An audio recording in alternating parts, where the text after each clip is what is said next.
Temperature हमेशा बढ़ते जा रहा था, जिससे क्लाइमेट चेंज का खतरा हो रहा था। इसलिए 1992 में इस पृथ्वी को बचाने के लिए पृथ्वी सम्मेलन बुलाया गया ब्राजील के शहर रियो डी जेनेरियो में। अब इसे रियो सम्मेलन या पृथ्वी सम्मेलन भी कहते हैं 1992। इसका मुख्य उद्देश्य था, इसने एक एजेंडा 21 पारित किया। एजेंडा 21 क्या है? देखिए, ये 1992 में हुआ। अब 1992 में इसको टर्म्स को समझिए। जब कभी हम कोई सन लिखते हैं, जैसे 1992 लिख रहे हैं, तो ये पहला जो 2 अक्षर है ये इस सदी को बताता है, जो शताब्दी या जो सेंचुरी बीत चुकी है। तो 19 लिखा है तो 19 सदी बीत चुकी है। और ये है एक उसके आगे है, यानी 20वीं सदी चल रही है। और 20वीं सदी में भी देखिएगा तो ये 8 साल ही बचा हुआ है, यानी 8 साल बाद कौन सी सदी आ जाएगी? 21वीं सदी। जैसे अभी हम लिखते हैं, मान के चलिए 2008 लिखते हैं, तो ये वह सदी है जो बीत चुकी है, यानी 20 सदी बीत चुकी है। और उसके आगे भी है, यानी एक और आगे, तो 21वीं सदी। तो इन्होंने देखा कि 1992 में हम लोग 19वीं सदी जी चुके, 20वीं सदी में बस 8 साल बचा हुआ है, यानी कौन सी सदी आने वाली थी? तो 21वीं सदी आने वाली थी। तो 21वीं सदी को बचाने के लिए इन्होंने एजेंडा 21 पारित किया था और कहा था कि पृथ्वी को बचाना हर हाल में जरूरी है, क्लाइमेट चेंज से दिक्कत हो जाएगा। तो इसकी जिम्मेदारी इस सम्मेलन में दे दिया गया यूएनएफसीसी को। यूएनएफसीसी का फुल फॉर्म होता है United nation framework convention on climate change. इसी की पूरी जिम्मेदारी देगी कि भैया तुम्हारा ही काम है कि पर्यावरण का ध्यान रखना। अब इसमें क्या है कि उस यूएनएफसीसी में 193 मेंबर देश बने सब। इसका मुख्य उद्देश्य था कि पृथ्वी के टेम्परेचर को हम 2 डिग्री सेल्सियस से ज्यादा नहीं बढ़ने देना है, उससे कम ही रखना है। इसमें हर साल बैठक बुलाई जाने लगी। तो ये बैठक बुलाना जरूरी था ताकि इस बात का गहन चिंता और चिंतन किया जा सके कि कितना काम हुआ है। तो इसके सम्मेलन को ही सीओपी बोलते हैं, कॉन्फ्रेंस ऑफ पार्टीज। पार्टीज मतलब कौन कौन देश इसमें शामिल है, तो कॉन्फ्रेंस ऑफ पार्टीज को ही शॉर्टकट में सीओपी कहते हैं। ये सम्मेलन 1992 से नहीं हुआ, हालांकि यूएनएफसीसी का गठन 1992 में हो गया, लेकिन इसका पहला बैठक बुलाया गया था 1995 में।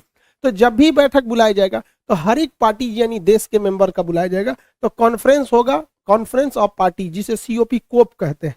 अभी जो हुआ, पहला जो सीओपी बुलाया गया था कॉन्फ्रेंस ऑफ पार्टी, वो 1995 में जर्मनी में बुलाया गया। अब उसी के बाद टेंटेटिवली हर साल बुलाया जाता है। तो जो इस साल बुलाया गया है 2021 में, ये स्कॉटलैंड में बुलाया गया है। तो देखिएगा उस हिसाब से सीक्वेंस देखेंगे तो ये 26वां बैठक था, इसलिए इसे सीओपी 26 कहते हैं। अगला जब होगा तो उसे सीओपी 27 कहेंगे। तो सीओपी का मतलब होता है कॉन्फ्रेंस ऑफ पार्टीज। अब एग्जाम में आएगा तो आप ये मत सोच लीजिएगा ये किसका हिस्सा है, यूएनएफसीसी का ही एक पार्ट है। ये एक मीटिंग होती है, यूएनएफसीसी की ओर से कराया जाता है। अब इसमें क्या था खास बात, तो देखिए इस बार यह बैठक स्कॉटलैंड में बुलाई गई थी। स्कॉटलैंड के बारे में पहले समझिए। ये नीचे जो देश ग्रीन कलर का दिख रहा है, ये इंग्लैंड है, ये वेल्स है। तो ये इंग्लैंड, वेल्स, स्कॉटलैंड, जब इन तीनों चीजों को मिला देते हैं तो उसे ब्रिटेन कहते हैं। यही ब्रिटेन वाले भारत पर शासन किए थे। तो तीनों को मिला देने से बनता है ब्रिटेन। अगर आप इस ब्रिटेन में आयरलैंड का ऊपर का भाग, उत्तरी आयरलैंड भी मिला देते हैं तो बन जाता है यूनाइटेड किंगडम, जिसे शॉर्टकट में यूके कहते हैं। तो हमारे ऊपर यूके वालों ने शासन नहीं किया, हमारे ऊपर ब्रिटेन वालों ने किया। तो ब्रिटेन में भी 3 आएगा, स्कॉटलैंड, इंग्लैंड और वेल्स।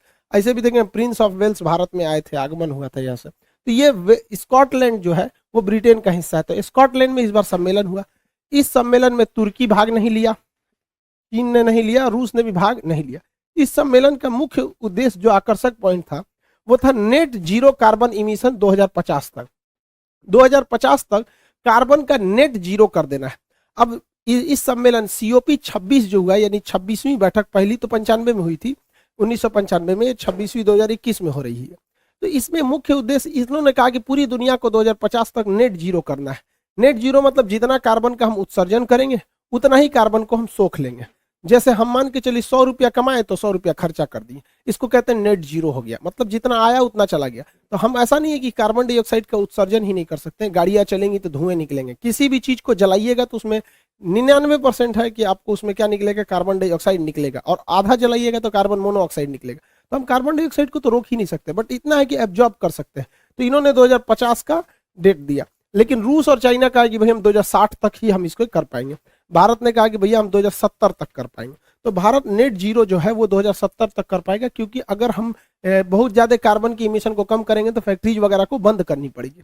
अब कई देश ऐसे हैं जो कार्बन सिंक को कर देते हैं, कार्बन डाइऑक्साइड को इतना ना सोख लेते हैं जिसका कोई हद नहीं। देखिए कार्बन डाइऑक्साइड को सोखने की सबसे ज्यादा क्षमता समुद्र में थी, बट ये लोगों ने अब तक इंडस्ट्रियल रिवोल्यूशन जो हुआ था उसके बाद इतना ना कार्बन डाइऑक्साइड को सोखा है, इतना CO2 को सोखा है कि अब इनकी क्षमता खत्म हो चुकी है। अब महासागरों ने जवाब दे दिया, तो एक ही रास्ते बनते हैं, जंगल। ये कार्बन डाइऑक्साइड को लेके फोटोसिंथेसिस करके ऑक्सीजन दे देते हैं। तो जहां जंगल ज्यादा है उन्हें कार्बन सिंक कहा जाता है। ब्राजील के जंगलों को कार्बन सिंक, दुनिया का सबसे बड़ा कार्बन सिंक माना जाता है। उन्हें पूरी दुनिया का 20% ऑक्सीजन अकेले ब्राजील के जंगलों से आ जाता है, इसलिए उसे पृथ्वी का फेफड़ा कहा जाता है।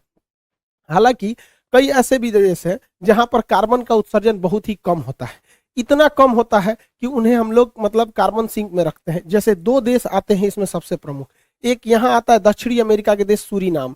ये सूरीनाम में कार्बन सिंक बहुत ज्यादा है, यहाँ पे कार्बन का उत्सर्जन एकदम नेट जीरो अभी हो चुके हैं, ये लोग नेट जीरो हो चुके हैं।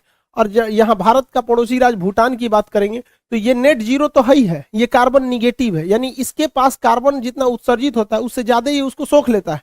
और अगल बगल भारत से भी जो CO2 उड़ के जाता है, चाइना से जाता है, नेपाल से जाता है, उसको भी ये सोख लेता है। तो अभी कार्बन डाइऑक्साइड के मामले में सबसे बेहतर देश है भूटान। देखिए CO2 का सबसे ज्यादा अगर उत्पादन का देखेंगे, उत्सर्जन कौन करता है, तो वो अमेरिका करता है। 27% CO2 वो निकालता है। रीजन क्या है, वहां पे फैक्ट्रीज बहुत ज्यादा है, जितनी फैक्ट्री चलेंगे उसमें से धुआं निकलेगा, CO2 का उत्सर्जन ज्यादा होगा। डोनाल्ड ट्रंप तो कहते कि हम इस CO2 को मतलब कोप सम्मेलन से ही बाहर आ जाएंगे। तो जो बाइडेन बहुत अच्छा है जो इस मैटर पे आया है।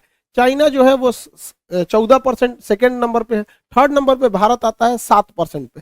देखिए CO2 का उत्सर्जन दुनिया में जितने विकसित देश थे जो पहले इंडस्ट्रियल रिवोल्यूशन हुआ था ब्रिटेन वगैरह में, तो उन्होंने CO2 का उत्पादन किया। और जो बेचारे गरीब देश है उनके पास CO2 का उत्सर्जन ही नहीं हुआ। अब उन पे नियम लगाइए कि आप उत्सर्जन मत कीजिए, तो वो कहते हैं कि भैया तुमने पूरी फैक्ट्री लगाई, तुम इतने अमीर हो गए, तुमने पूरे पृथ्वी को चौपट किया, हम तो कुछ किए ही नहीं, अब हमारे पे नियम क्यों थोपते हो? एक काम करो, तो सोलर प्लेट से बिजली कैसे बनती है ये टेक्नोलॉजी ट्रांसफर करो या फिर हमारी मदद करो। तो अमीर देश इस टेक्नोलॉजी को भी ट्रांसफर नहीं करते, अब कहते हैं हमसे खरीदो, तो कहता हमको कौन चीज खरीदना है, तो पृथ्वी को हम चौपट होने देते हैं। तो इसके लिए एक अलग से बजट अलॉट किया जाएगा जिससे कि गरीब देशों को टेक्नोलॉजी खरीदने में या ट्रांसफर करने में सहायता मिल सके।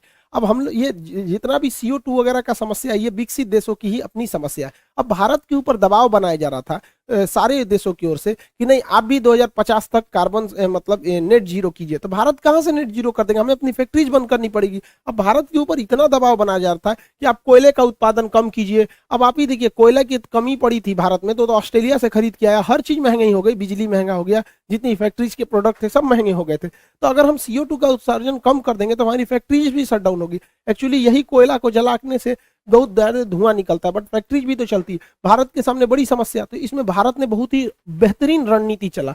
भारत ने कहा कि ठीक है चलो, अगर आप चाहते हैं कि हम CO2 कम उत्सर्जित करें तो हमको यूरेनियम आप उपलब्ध करा दीजिए। अब यूरेनियम देखिए यूरेनियम भारत में होता नहीं है, ना बराबर होता है। जादूगोड़ा की खान झारखंड की है बट उसमें अच्छा यूरेनियम नहीं मिलता है। यूरेनियम से हम परमाणु बिजली बना सकते हैं, और परमाणु बिजली जो होता है प्रदूषण नहीं फैलाता है, ना बराबर प्रदूषण फैलाता है। और ये परमाणु बिजली घर बहुत ज्यादा मात्रा में बिजली उपलब्ध करा देता है। लेकिन हमको यूरेनियम चाहिए, यूरेनियम हमें मिल नहीं पाता है, क्योंकि नियम है कि यूरेनियम उन्हीं को इजीली मिलेगा जो न्यूक्लियर सप्लायर ग्रुप यानी NSG के सदस्य हैं। अब NSG की स्थापना 1974 में हुई थी। वर्तमान में इसमें 48 देश है, 48 देश। भारत उसमें शामिल नहीं है। जो इसमें शामिल नहीं उसे यूरेनियम इजीली मिल नहीं पाता है। हम लोग को इंडिविजुअली लेना पड़ता है, कनाडा से, ऑस्ट्रेलिया से, कजाकिस्तान से, बड़ा टाइम लगता है, काफी महंगे मिलते हैं। तो भारत ने बहुत अच्छा दाव खेल दिया कि भैया एक काम करो, अगर हम चाहते हो कि हम कार्बन का कम उत्सर्जन करें, पृथ्वी को बचाना चाहते हो, तो तुम थोड़ा सा ईगो छोड़ो, NSG में हमें शामिल कर दो। अब चाइना इसका विरोध कर देता है। चाइना कहता है कि हम NSG में शामिल नहीं करेंगे, क्योंकि चाइना को पता है कि अगर NSG में शामिल कर दिया जाएगा भारत को, तो भारत विदेशों से तो यूरेनियम खरीद के उससे बिजली घर में डाल देगा, और जो भारत का खुद का यूरेनियम है उसे हम परमाणु बम में डाल सकते हैं। अभी क्या है, हमारे पास यूरेनियम ही नहीं, तो थोड़ा सा यूरेनियम परमाणु बम के लिए डालते हैं, थोड़ा सा यूरेनियम हम डालते हैं बिजली घर के लिए। लेकिन जिस दिन NSG के सदस्य बन जाएंगे उस दिन तो हम लोगों को आराम से बाहर से यूरेनियम मिल जाएगा, और भारत में इतना अवेलेबल है कि हम परमाणु बम की पूर्ति कर सकते हैं।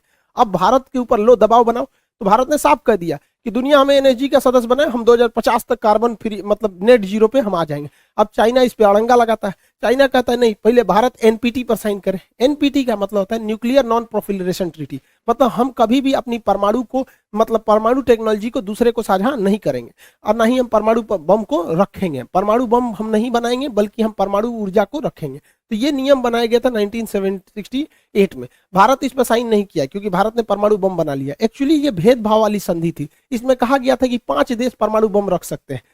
अमेरिका रख सकता है, ब्रिटेन, फ्रांस, रूस और चाइना रख सकता है, इसके अलावे और कोई नहीं रख सकता है। तो भारत ने इस पर साइन नहीं किया। तो चाइना इतना होशियार है, वो कहता है कि ठीक है, अब समझिए, चाइना कहता है कि हम भारत को एनएसजी का सदस्य बनाने के लिए सहमत है, लेकिन भारत एनपीटी पर साइन करे तो भैया हम फंस जाएंगे ना, बिजली के चक्कर में परमाणु बम चल जाएगा हमला। तो हम लोग इस पे साइन नहीं करते। अब आप कहेंगे कि 148 में अकेले चाइना अड़ंगा कैसे लगा देता है? तो एनएसजी का रूल ही उठपटांग है। उसमें कहा गया कि किसी भी नए सदस्य की एंट्री से पहले 48 सदस्य की, यानी पहले से उपस्थित सभी सदस्यों की सहमति जरूरी है। तो भाई सर्वसहमति में एक ही अड़ंगा आता है चाइना। तो चाइना कह रहा है कि आप एनपीटी पर साइन कीजिए तभी हम आपको एंट्री करने देंगे, नहीं तो नहीं करने देंगे। तो भाई सारे देश रेडी हैं, चाइना नहीं है। तो चाइना कहता ठीक है, तब एक शर्त पे हम करेंगे, अगर चाइना होगा तो पाकिस्तान भी हो जाएगा। अब यहाँ चाइना फंस गया क्योंकि भारत तो रेडी हो जाएगा, ठीक है हमको कर रहे हो तो पाकिस्तान को भी कर लो, लेकिन पाकिस्तान पे केवल चाइना ना रेडी होगा, बाकी के देश 48 जो देश है उसमें से अमेरिका भी है, फ्रांस भी है। अभी फ्रांस के राजदूत को पाकिस्तान वाले बाहर निकालेंगे। अरे उसका राजदूत तुम्हारे यहाँ है नहीं, वहां जो कार्टून बनाया था वो मर चुका है, लेकिन अभी भी हो रहा है, तो फ्रांस इनको रोक लगा देगा। तो भारत के लिए तो सही है, भारत कहते हैं हाँ पाकिस्तान को भी लाइए, कोई दिक्कत नहीं, आपका मन आप तालिबान को भी ला दीजिए, तो बाकी के बचे देश तो उसको रोक देंगे ना। तो भारत के लिए बहुत सही है। भारत के ऊपर दबाव बनाया जा रहा था, लेकिन हम सबको सोचना चाहिए कि हम अपने स्वार्थ के चक्कर में पृथ्वी को ना चौपट कर दे। इसलिए हम सबको इसके लिए, भारत को तो एनएसजी का सदस्य बनना ही चाहिए क्योंकि हमारी छवि अच्छी रही है, हमने कभी किसी को परमाणु हथियार की टेक्नोलॉजी साझा नहीं किया। तो हम लोग इस पर अभी बहुत जोर शोर से काम चल रहा है, बहुत जल्दी हम लोग एनएसजी के सदस्य बन जाएगा। तो चाइना जो दबाव बना रहा था उल्टा भारी पड़ गया उसके ऊपर, उसको समझ में नहीं आ रहा कि भारत में मतलब पंगा लेना ठीक बात नहीं है। अब एक एग्जाम के एस्पेक्ट से क्वेश्चन जरूरी है, याद रखिएगा। हाइड्रोजन को हम भविष्य का ईंधन कहते हैं, फ्यूचर का ईंधन, जबकि यूरेनियम को हम आशा का ईंधन कहते हैं। हालांकि ये धातु है तो इसे आशा का धातु भी कह सकते हैं। ये पीले रंग का होता है इसलिए इसे येलो केक के नाम से जाना जाता है। दुनिया का सबसे महंगा पदार्थ होता है यूरेनियम, इससे महंगा दुनिया में कुछ भी नहीं है। कोहिनूर हीरा मतलब क्या होता है? अब टाइटेनियम होता है, इसे भविष्य का धातु कहते हैं। अब भविष्य का धातु और टाइटेनियम का प्रयोग मिसाइलों में करते हैं। मिसाइल की बाहरी परत टाइटेनियम की बनी होती है, इसलिए इसे स्ट्रेटेजिक यानी युद्धक सेना के काम में आने वाला स्ट्रेटेजिक धातु या भविष्य का धातु कहते हैं। जबकि भविष्य का ईंधन हाइड्रोजन को कहते हैं, आशा का ईंधन या आदर्श का धातु हम लोग यूरेनियम को कहते हैं।